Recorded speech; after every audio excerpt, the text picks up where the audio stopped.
nakikinig sa Target on Air. Target on Air.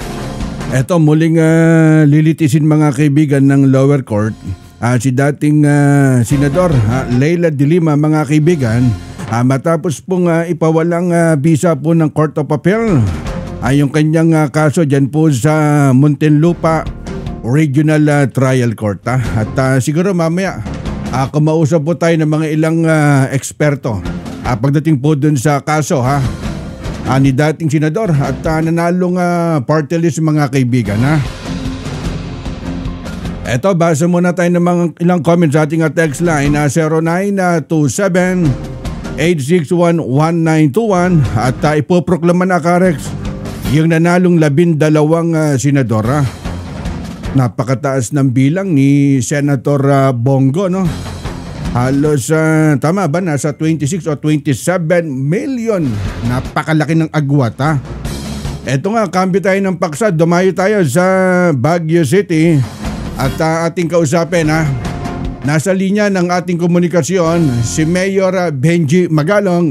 Magandang umaga po, Mayor Benji Magalong. Good morning, Karex. Good morning po sa ating mga listeners po. Apo, at salamat po sa pag-unlak po sa tawag namin sa DZME. At kamusta po, Mayor, itong katatapos na eleksyon at ano po naging resulta dyan sa Baguio City, Mayor? Okay naman po. Maayos naman po rito. Peaceful naman po yung ating elections dito. Apo. At maganda naman yung kinalabasan ng ating election dito.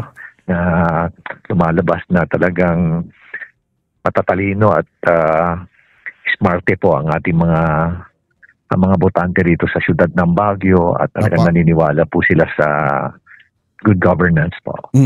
At ano to, Mayor, pang second term yun na po? Hindi ho, pang third term na po to. Pang huling term ko na po to. Bali yung huling laban nyo tsaka ngayon po, bali ano po pagkakaiba? Mas mahirap po yung laban nyo ngayon itong last term nyo, Mayor? Ay, mas matindi itong laban ko ngayon dahil grabe na yung pera.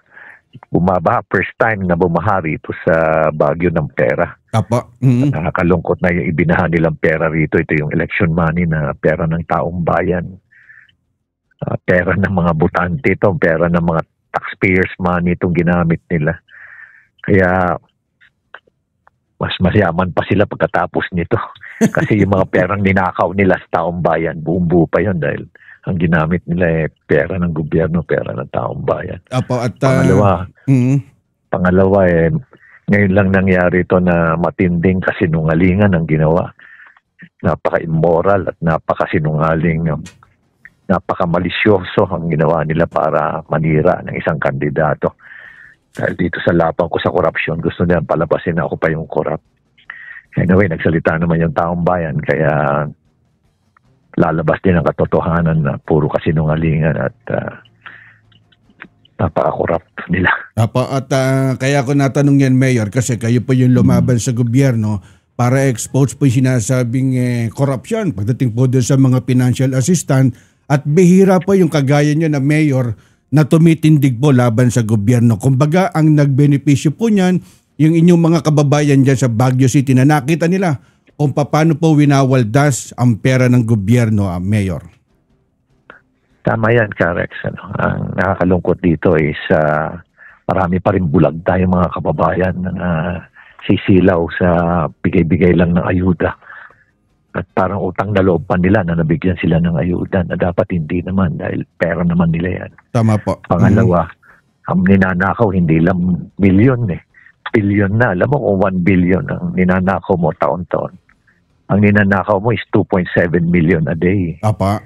Pero hindi lang isang billion na ninanakaw ng ibang mga korap na politiko natin.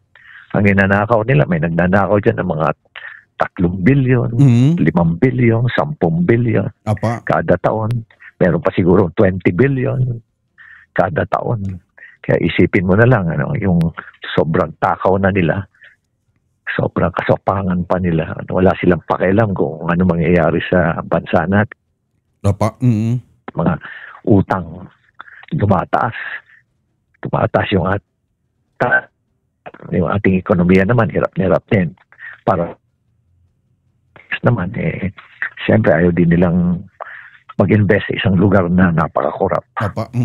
At sa pagbalik nyo dyan sa Baguio City at ano po inaasahan yung mga magagandang programa nyo dyan, Mayor, na makikinabang pa yung mga constituent? Tuloy-tuloy pa rin yung aming 7 core agenda dahil nga meron kaming pinagbabasehan itong mga programa namin dahil doon sa Urban Carrying Capacity Study na ginawa noong 2019 Apa. na lumal yung urban decay sa siyudad ng Baguio. Mhm. Kaya lahat ng mga programa namin nakatuon talaga para i-mitigate ito, ang epekto nito. At the same time, itong issue pa natin ng climate change at syempre itong good governance natin, movement. So, yun po yung nakatuon po yung ating mga programa for the next 3 years. Apo, at lalo na po dun sa sektor po ng turismo talagang kumbaga napakarami mga nag-invest dyan sa Baguio City kasi nga nakikita nila na good governance, maganda pamamalakad ng namamahala sa gobyerno, halos dumoble ang sektor ng turismo. Mayor, nung umakyat ako kamakailan dyan talagang pag mainipin ka doon sa traffic parang aatras ka. Ibig sabihin talagang dinadagsa ang Baguio City, Mayor. Iyan din ang problema namin. Kasi ang programa natin talaga overall is to create a better Baguio. Ayun ang objective natin.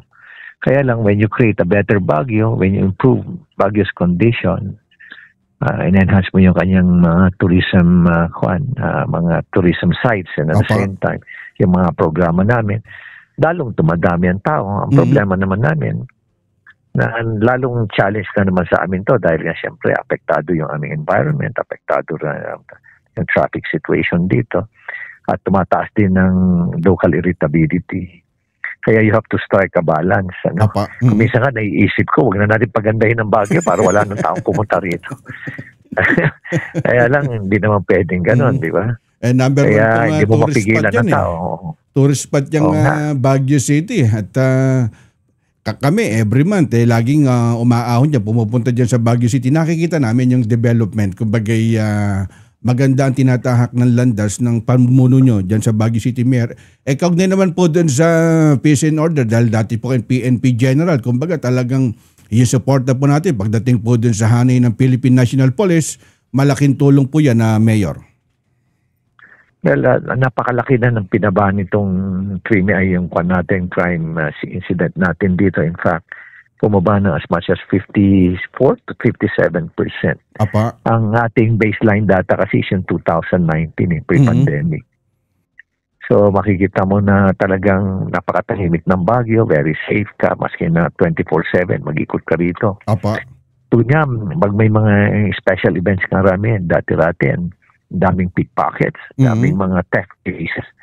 Pero may mga special events kami na pagkatapos during that day at the next following day, 2 days pa na wala kaming theft cases. Kaya yung ating mga kapulisan ngayon, sinishift ko na yung kanilang mga programs. Sinasama na namin sila sa aming yung environmental programs. Kaya napakaganda nung yung community support programs ng PNP ngayon dito.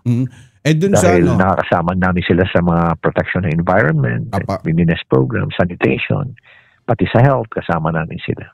Yung night market, isa yun sa dinadagsa sa Baguio City, Mayor? Yeah, nandiyan pa rin yung night market pero napakaayos na, napakaganda na. At ibig sabihin, nawala na rin yung mga kalokohan dyan, pati yung walang pakialam sa cleanliness. Maayos na lahat yan. Ayos na namin magmula pa nung after the pandemic. During the pandemic, doon namin inayos yan. Kaya kita mo, malinis na, maluwag, safe na yung mga tao. Patapos hindi na naggugulangan yung mga vendors natin dyan. At ang nakalaban nyo si Mark Go, lumamangkin, Mayor? Mga 12,000 plus. 12,000 po at napakalaking bentahan yan. Isa lang ang mensahe nun. Gusto nila ng malinis na pamamahala dyan sa Baguio City, Mayor. Bawal ang corrupt dito. Nagbabawal namin ang corrupt dito. Mga corrupt na nagmamalinis na corrupt. Bawal dito sa Baguio. Dahil nasubaybayan ko naman yung karir niya sa PNP General nung mamuno kayo bilang CIDG Director. Kumbaga, inadapt nyo lang dyan sa Baguio City. Kaya napakaswerte ng taga Baguio dahil Kayo po yung mayor dyan, Mayor. Kung hindi na, napaswerte din po ako. Dito ako tumakbo rito sa Baguio dahil dito hindi ho pera-pera dito eh. Mhm. At sana hindi matuloy. Sinubukan nilang pera-pera itong election. Grabe. Ngayon lang bumubuhos ng pera. Hindi never in the history of Baguio's election, never na bumabaha pera. Pero ngayon, bumaha ang pera rito. Pero at the end, nanindigan pa rin ng mga taga Baguio na hindi nila papayagan na matulad ito sa karamihan ng ating mga syudad at mga munisipyo sa buong bansa. Okay, salamat po. Pa rin, we'll take the high ground dito. Salamat po sa pagkakataon, Mayor Benji Magalong. Baka meron kayong mensahe at kausapin nyo ang inyong mga kababayan dyan sa Baguio City, Mayor. Maraming salamat, Karex. Una-una, nagpapasalamat po ako sa aking mga kababayan dahil po pinandindigan po natin yung ating good governance principle po dito. At ipinakita po ninyo dito during these latest elections natin na namili po kayo ng maayos, matino at mahusay po ng mga leaders po ninyo para mamuno sa ating, hindi lang sa ating syudad, pati sa ating bansa. God bless you po. Mabuhay po kayo. At salamat po sa pagkakataon, Mayor Benji Magalong. Yan ang tinig mga kaibigan ni Mayor Benji Magalong ng Baguio City, Alam niyo, iba yung pinakitang tapang ni Mayor Benji Magalong. Kumbaga isa po siya doon sa nagbulgar, doon sa korupsyon, doon sa pagbaba po ng mga financial assistant, doon sa AIX, Dole Tupad, at kung babalikan nyo lang yung ginawa po ni Mayor, kumbaga ang nagbenepisyo po dyan ng taong bayan. Kumbaga nalaman ni Juan de la Cruz, ganun pala yung nangyaring korupsyon. Mantakay nyo, lumamang ng mahigit sa 12,000, di ba? Kumbaga nasa 12,000. Siguro nakuha nating datos, hindi pa po yun na final. Kumbaga yun pa lang yung kasagsagan nung nagka-counting o yung bilangan dyan sa Baguio City, Pero malinaw pa sa sikat ng araw, tapos ang eleksyon at nagwagi si Mayor Benji Magalong. Naging puhunan niya lang yung good governance, linisin ang gobyerno, alisin ang korupsyon. Kumbaga napakalaking puhunan nun. At pwedeng i-adapt ng ilang mayor. At ito, cambio muna tayo ng paksa. At mamaya subukan natin kausapin si Governor Noel Rosal. Dako naman tayo dyan sa Bicol Province. Kayo'y nakikinig sa Target on